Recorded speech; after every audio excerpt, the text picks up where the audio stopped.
Welcome to the Salmon Runs YouTube. Enjoy the video. You'll start by confirming your phone supports always on display and installing any pending updates. This avoids missing features. Next, open Settings, tap Lock Screen, then Always on Display to enable the feature. Make sure to grant screen and lock screen permissions and exempt AOD from aggressive battery optimization so it stays visible. Once done, you've completed the essential prerequisites and toggled AOD on.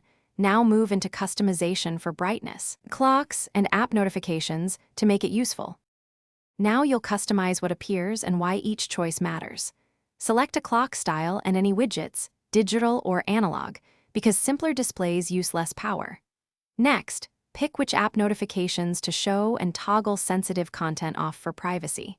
Then adjust brightness and show duration or set a schedule so AOD runs only when you want it. This balances visibility with battery life.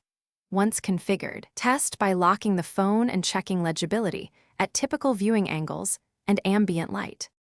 Finish by optimizing for real use and knowing how to fix common failures.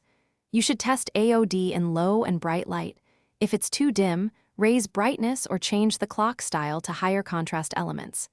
If AOD stops appearing, restart the phone and clear the settings app cache. Make sure Battery Saver isn't blocking background display. If problems persist, reset Always on Display settings or perform a safe mode check to isolate third-party interference before contacting support. This sequence resolves most issues quickly. Thanks for watching. Consider subscribing if we helped you.